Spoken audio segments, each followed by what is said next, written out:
tarde. Então, eu tô aqui, né, recebi a minha Melfi, esperada como um parto depois de 10 meses. E, tipo assim, meu cachorro tá ajudando a fazer o filme. Nervosa por 2 razões. Primeiro, por abri-la. E segundo, por estar gravando uma coisa que eu não gosto de fazer. Mas então aqui tá a emoção de chegar a minha doll, de fazer parte desse grupo elitizado, de poder ter esse privilégio de possuir a DollEssence da Tatiana.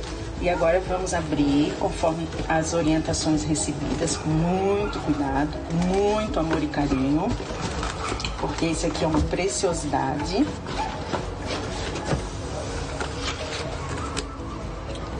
E a primeira a gente nunca esquece.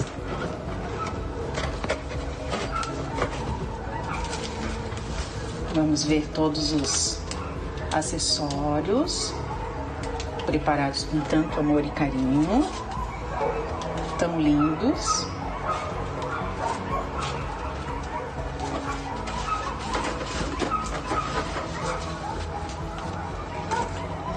Tá aqui o meu certificado da Melfi, material de resina, ela é a 20ª e é a artista Tatiana Tofaneto.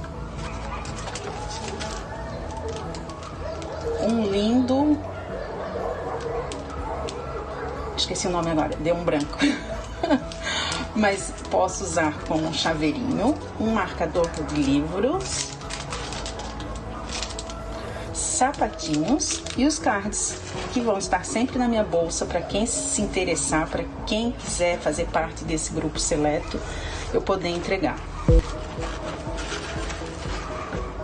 Agora vamos à parte principal, que é poder ver pela primeira vez a minha Melfi.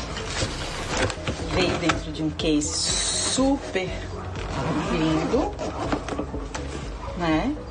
E aqui, linda e maravilhosa, tá essa joia divina, que não tem como descrever da perfeição que é essa boneca. Impressionante. Dá pra ver um cabelo super macio, linda demais. A expectativa de receber é, assim, como é que eu posso dizer? Extremamente superada depois que tu vê e pega ela na mão. Porque assim, uma coisa eu posso garantir, é ela em filme, é ela em fotografia, mas assim, a delicadeza, a perfeição, não tem como descrever. Tô muito feliz, obrigada Tatiana, e que esse vídeo sirva para que muitas pessoas queiram adquirir, porque olha, vale a pena, gente. É de uma beleza impressionante. Muito, muito, muito obrigada.